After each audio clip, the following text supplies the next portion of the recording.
I love love. Not just what it is, but who it's with and what happens when everything happens together magically and you go to the place beyond the stars and you get to dance in front of your friends and you get married and you eat the cake. And I'm sorry, I'm really excited because I'm going to my first wedding this week. Well, my first real wedding. One that my father wasn't the groom in. And with that being said, I found myself wondering, how can I take Steve with me, because he's definitely not flying from Texas.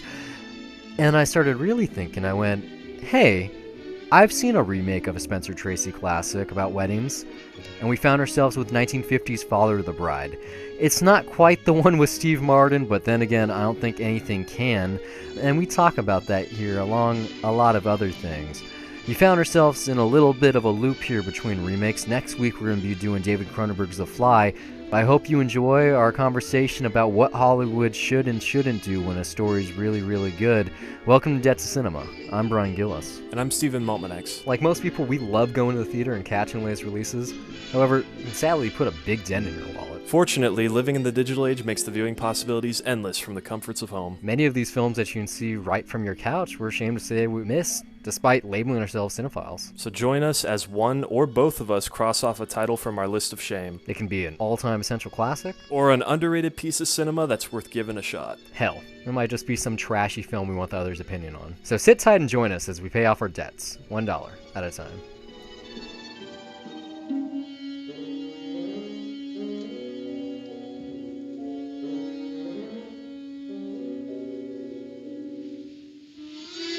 Last week we watched the inspiration for a remake that you really like.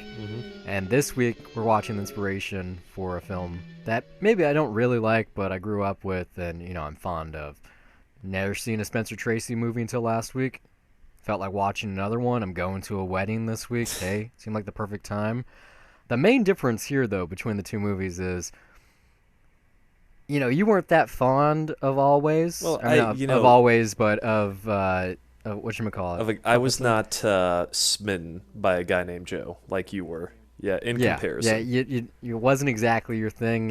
I liked it. It's just I wish I liked it more than I actually did. Like, there's moments in that really worked for me, but it just wasn't consistently keeping me with it all the way. Well, in comparison, this original Father of the Bride from 1950, I really didn't care for it. No, you're not that far. I think of every single thing that we reviewed, this is the most harmless thing that we've seen. I mean, this is right up there with Shane in terms of cannon fodder mum entertainment. And they're like the same era too, 1950, 1952. I think Shane is just, then they're Oscar nominees for Best Picture. I mean, Shane is kind of lame in places.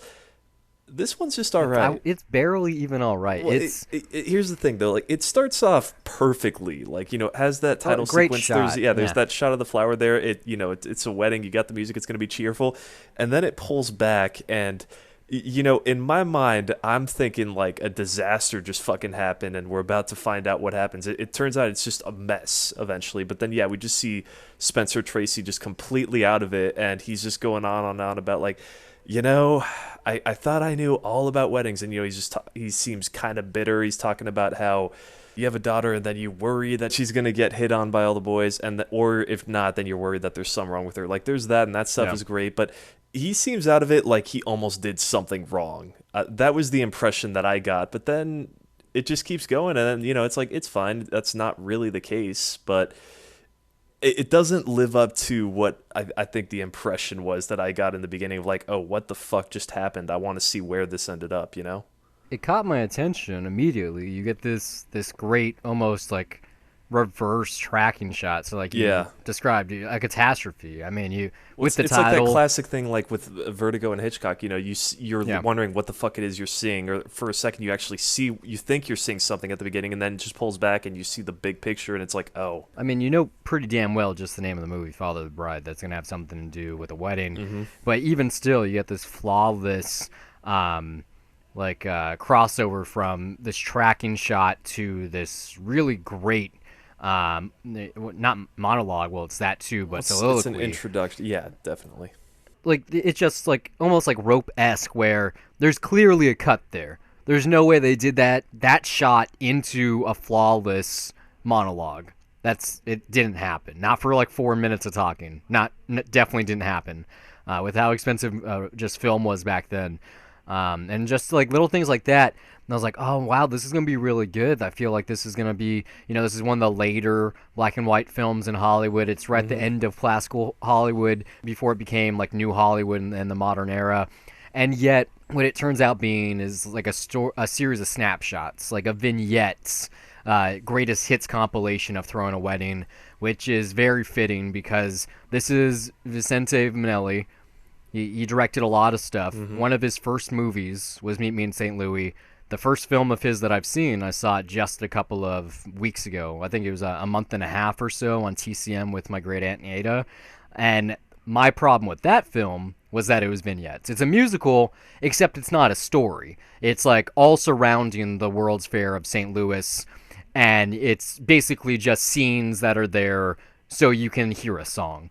The difference here, though, is that that's a spectacle. The Technicolor for that film is amazing. Like, you got Judy Garland and a big cast of characters, like a whole street, okay? And they got big sets.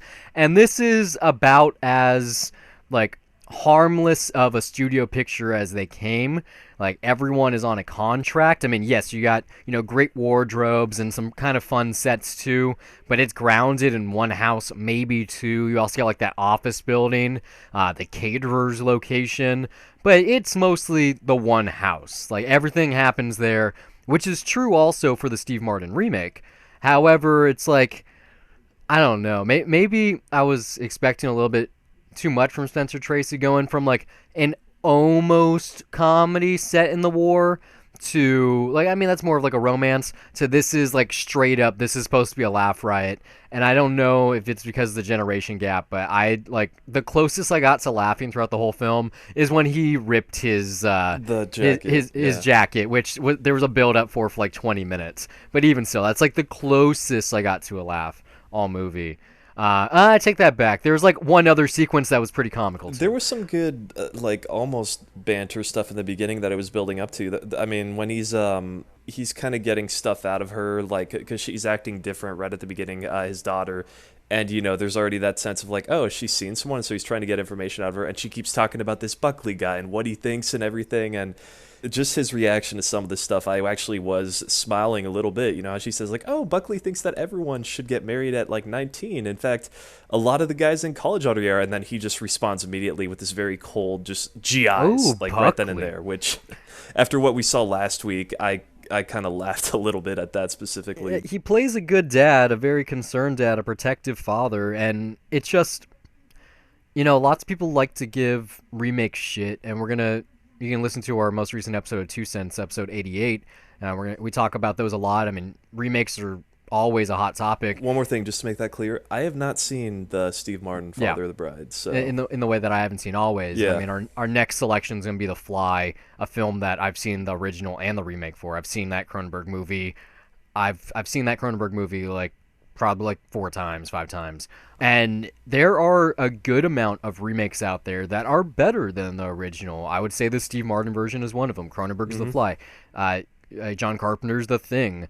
I haven't seen the original Blog, but by all purposes and intents, like the Blob remake is better too. Well, they're both different. Like you're bringing up examples where they do stand out for a reason. I mean, it is universally accepted that, okay, remakes tend to be shit because sometimes it sadly it's true. Of course, there's exceptions to every rule, though. I think there's a fair amount of remakes out there, and it's just that in the mid 80s to mid 90s, there was a string of good ones. I mean, I just ran off a good number of them that Hollywood got cocky and they just tried to remake everything. I mean, You've Got Mail, something that we've also had on the show, is essentially a remake. I can't think of any other on top of my head that we've done. There's a lot of them, a lot of good ones. The good ones, though, they're good for a reason in that they are able to distinguish themselves from the original, whether it's the passage of time, and it'd be ratings that and innovations in film that let you do more, or just that, in the case of You Got Mail, that romance changes. There was It's handwritten more the letters, then there's emails. Like the yeah, it's the world, the technology. Yeah. world changes around it. The reason why so many remakes now end up being shit is because we try to do the same fucking thing shot for shot. But there are exceptions to every rule. I mean, any movie can be good, but as it's not like repeating or trying to repeat something else. There's a reason why, we vaguely brought it up by why the Psycho remake is not so hot with people, and that's because it's trying to be something that it isn't. I mean, Father of the Bride, the 1990 version, kind of blends in with Parenthood a lot with me. Just same, like 2 years apart. Steve Martin about being a father, like all that kind of stuff, like the hectic life that he's living. The difference is that Father of the Bride, the Steve Martin version, just like this film, is just like basically a father daughter film about like letting go of your little girl, and Parenthood is a lot of parents and their kids and what that's like. Great film, you gotta check that one out. Yeah, it's Ron Howard, right? Yeah, I mean there are good remakes though. I don't want to Yeah. stay with that, but I think that with this film in particular, you said it, that it was a Best Picture nominee. Spencer Tracy is one of the most distinguished actors in Academy history. I think he was nominated something like 9 times. I think this is actually one of the films he was nominated for.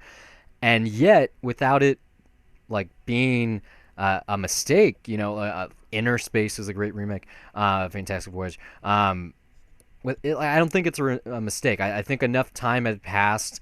Like 40 years is a long time. Just the way that kids work, how womanhood works. Like even though this is Elizabeth Taylor and it's one of her first big movies, there's actually some Family really values have changed a lot within that time it's too. not even just family values. It's more so like what it means to be an adolescent, like what age you're getting married. Just the arc in terms of the daughter lives with like in the parents' home. Well, all the kids live in the parents' home here, and it's kind of like they're still the mother and father bird taking care of their little ones. Where in the remake and the remake sequel, it's more like they're already on their own, and it's like you still have this great feeling like I'm the only one that matters still, even though they don't live with me. But this is essentially the first Elizabeth Taylor movie that I've seen. And much in the same way that last week I was kind of smitten by Spencer Tracy, I think that's going to also tangle me into Elizabeth Taylor. I've always had like some kind of interest in seeing her Cleopatra from the 60s. I don't I got to know get to when. that at some point. Yeah, I'll see that at some point just I because. I'm a fan of Who's Afraid of Virginia Woolf. See, So I haven't seen it. if you want to be charmed by her and taken in by her, that may not be the best Yeah, example. that's not. Yeah, But yeah, no, that movie is pretty I awesome. think I'd probably swing closer to like Cat on a Hot Tin Roof, or even though I don't know what the fuck it is, Butter Call 8, I think it's called, which she won the Academy Award, her first Academy Award for. I did a little bit of research on her, and the reason I bring her up is because this film is basically all about her. Like, yeah, Spencer Tracy might be the star. He might be the one narrating it. It might be about him. He is the father of the bride.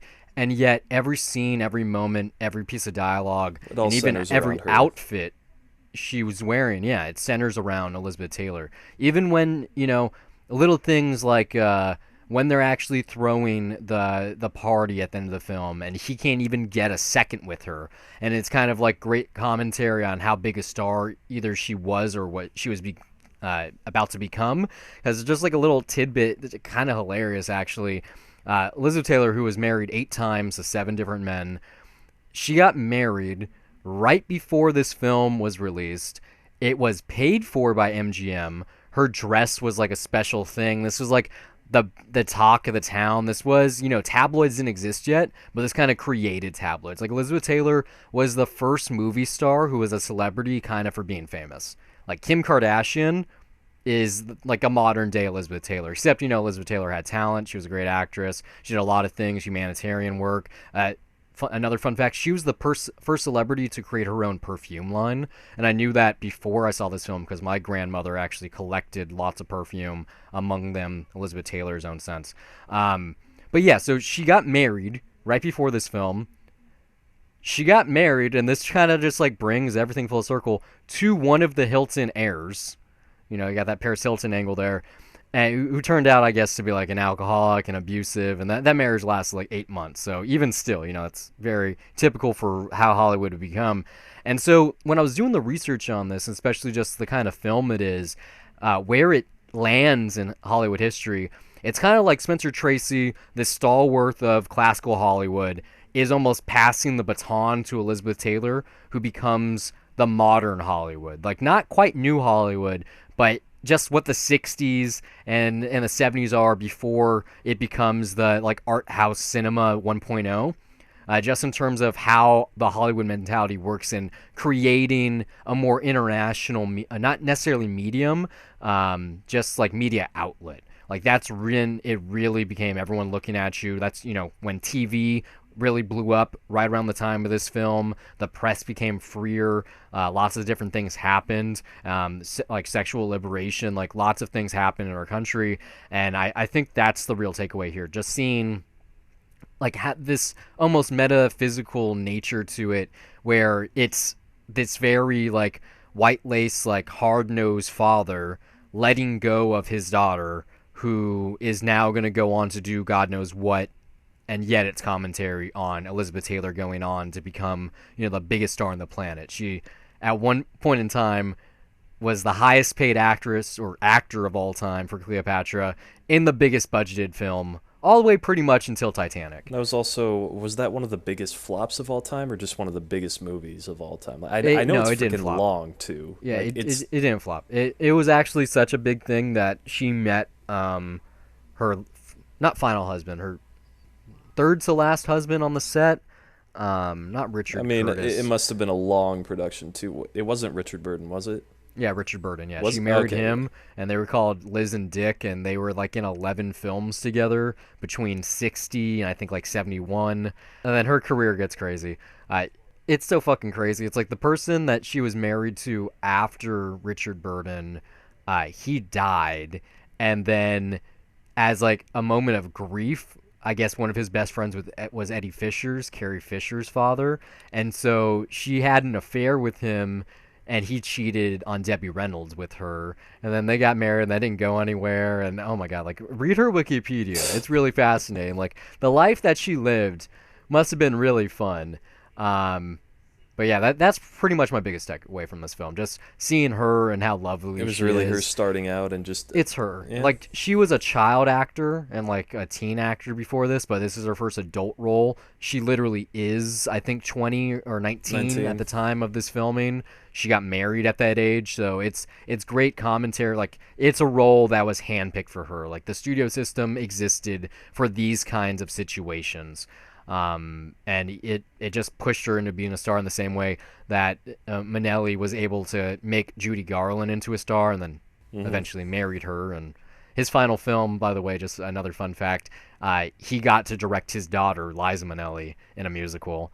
That was his final movie, so pretty interesting. But yeah, Elizabeth Taylor, just they have that term like star quality, or better yet, just like when some people are on screen, there's this magnetism. Audrey Hepburn is one of those actors for Hmm. me. I think Natalie Portman also, Scarlett Johansson to a certain effect in certain films, in particular like Lost in Translation. There's certain actors in certain films, and Elizabeth Taylor in this one had it for me. I just every time everything she wore, whether that was like just her pajamas in like a bathrobe, or she Uh-huh. was going out like on a date, her wedding dress, like everything she's wearing, it was very obvious that they spent a large chunk of the budget on her, just on what she's wearing. And not even just her too. Spencer Tracy's, I like his suits, I like his wife's dresses and ensemble. Hmm. Like everyone here, even the kids, and I don't know if you caught this, but the youngest son is Rusty Tamblyn, who plays Riff in West Side Story. This was No, I like did not catch that. he has like I can maybe see that, two but lines of dialogue, yeah, and he's mostly the one that background. just does nothing but eat. Yeah, like he was in a lot of stuff, but this was one of also kind of like his breakout roles. West Side Story is only 10 years after this. Um, but yeah, okay. After all that, I honestly like Elizabeth Taylor just didn't do that much for me. It's for me though. That's not like it's her fault. It's just this movie. She is the subject of it, but it isn't really that much about her. She's not really the focus, so she didn't really draw me in, and this is one of her first movies, so it's to me it's not that breakout It performance or it anything, but no, she you know, broke I can out. no, She was I like mean in a like Ricky. breakout Yeah, role yeah, or no, anything no, no. like She was that, you in know. a Mickey Rooney film right Hmm. before this, but I can't remember the name. But I think it's about horse racing, and that was her breakout. I think she was nominated for that. Hmm. And this was like she didn't get any acting award nominations for Yeah, this like or she's anything. just kind of there. She might be This a is popular like figure that's liked at that point. It's like, okay, I can exactly see like that, but to me, this is Spencer Tracy's show, though. this is kind of like a Rachel McAdams in Mean Girls type of situation. Like that's not great acting, and yet Just way nicer than that. you might She doesn't not. get hit by a bus or anything. I'm not saying like in terms of the character, but No, I I get highly as far as doubt. exposure Yeah, and like anyone how knew the important they name are. Rachel McAdams before they saw that film for the first time, and now look at her. And like that, every actress, well, any successful actress, and even actors to that extent, have that performance. I think that one is this one here. I think it's just a combination, like I said, that baton toss or Hmm. pass No, yeah, from that's one of the biggest absolutely actors in valid. Yeah. Hollywood going to the next huge star. And I mean, that kind of makes it worth watching, even if you don't really have any connection to either of them, like I don't. But at the same time, it's kind of like this is kind of like film history in motion. It's an interesting snapshot. I just wish it did something for me because there are some emotional moments. There is some comedic stuff going on. I mean, it's mostly just amusing stuff. It's not like Yeah, laugh out loud, it's but not you're watching it. laughing. It's like, oh, okay. Some situations are awkward for Spencer Tracy, but you know, like yeah, it's generally amusing. You know, it's very much a not okay, but very much a fine movie, and that you know It's you're just watching it. whimsical. It's like okay, it exists. It's fine. It's well paced. It's not boring at all. You can totally just watch this and not think and be generally amused. But yeah, it's all right. It's like a filmic vacation. Like I understand its purpose in life, but you're not gonna cry watching this. You're probably not gonna laugh. Whereas the remake with Steve Martin, maybe that just has something to do with his comedic timing. Hmm. But no, look, you get emotionally invested in that film. You are gonna laugh. I guarantee it. Like one of the biggest characters, one of the real breakthrough roles in that film is the caterer. You know, you have this caterer here. He looks like he might be French, but he's not. He has this great mustache and getup. In the remake, it's Martin Short, and he has an accent that you'll never forget. And his sidekick is BD Wong, and it's like you can't. I guarantee if you see this That sounds remake, exaggerated it, for comedic purposes. Yeah, no, so that's it's fucking awesome. yeah. Yeah, like No, I like the good kind of exaggerated, where it's like it's probably obviously playing on a stereotype, but at the same time you get the joke. it no, Or, I it's don't. I'm just probably phrasing it in a bad way, but very bad way. No, you'll trust me. He was able to take this like pretty detestable character in this film. You don't like him at all. He doesn't say anything funny.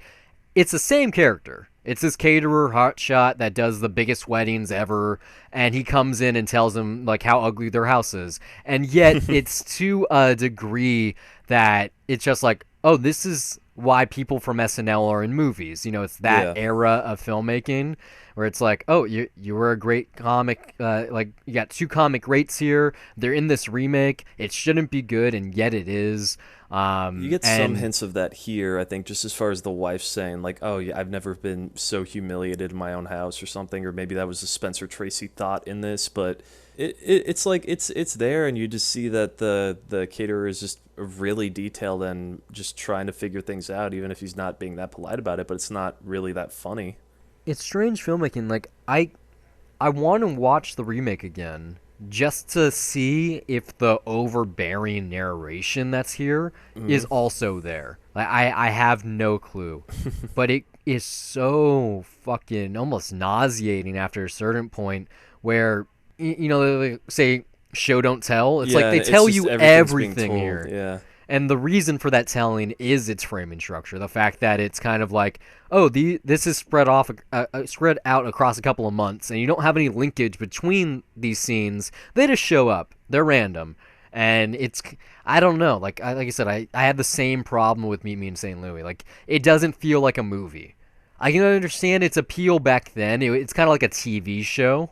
almost. Somewhat, I guess, but yeah, no, like I am definitely there with you. It's I just for me personally, one thing that I rarely enjoy or even find funny is that I'm not exactly the biggest fan of meaningless suffering just in any form for any movie, but Hmm. when it's supposed to be someone just kind of just getting tortured, or like, or having some sort of suffering for laughs, it's like, well, okay, he doesn't really get to see his daughter before he takes off. I don't know why that's supposed to be funny.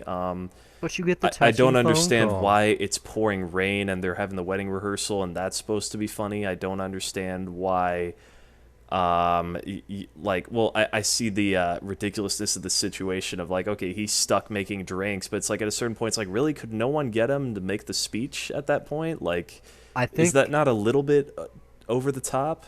I Like, think comedy is just one of those genres that you pretty much have to watch it when it's released, yeah, because this wasn't just one of the most successful films in 1950. I think it was in the top 10 grossers. It wasn't just Oscar nominated, but it was quote unquote the funniest film of the year. And you can chalk that up to just the world and America having different tastes of humor nowadays. well, it's like, Um, we had Chaplin and Buster Keaton, and there was comedy, and like there was that's Screwball, different there though. was It's Musical like Friday, and this is like, well, screwball comedy, is it was, it happened one is night. quick There's banter that charm. still doesn't exist nowadays. Really, like people don't write that manner. It's very special, and using like Buster Keaton and Charlie Chaplin, physical humor has always been hilarious. We will Hmm. always laugh at a pratfall, but this is just a series of unfortunate events. It's like, what else can go wrong? This father, he doesn't even want his daughter to get married in the first place, and yet he's spending all this money, and he's not sleeping, and he's worried, and this is going wrong, and this is going wrong, and his life sucks, and yet his daughter's getting married, and he should be happy. In Like those thoughts, I get that would be somewhat you, relatable, but you get that.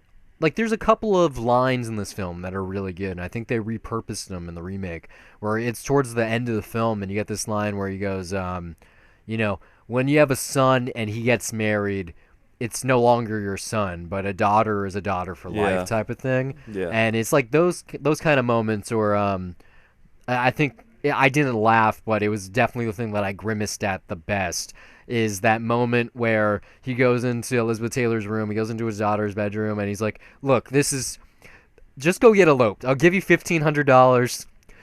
Just run away, go to a courthouse, go get married, go on your honeymoon, have a good time." She's like, "I can't do that. I can't do that." And the mom comes He's like, and just forget about it. and she's like, "Mom, I want to get eloped." She's like, "I will not let my daughter do that." He's like, "What's wrong with you? Why would you want to do that?" It's like, "You're breaking my heart. We're going through all this. You're doing that." And the mother Just that thing leaves. of complicating a Yeah, situation. Just and he has yeah. that line where he's like, "What, are you trying to get me in trouble?" And he goes downstairs, and I'm like, "Okay, it's a funny situation. Like it's dramatic irony. Like I get, or There's situational irony truth. rather." Yeah, there's truth though a lot to it. Like I can't remember exactly what the line was, but it's when he's laying Mm. awake in bed that night just thinking about stuff, and then Oh he's passing on his stress to his wife, and no, he says something along the times like, "Oh, it's funny when you get your stress off you, but then it goes to somebody else, and then she's staying up the rest of that night." It's like, having some truth to things like that. It's nice seeing no, that in we there. we totally skipped over this. I don't know how. The best thing in this film Hmm. is right in that moment, in that sequence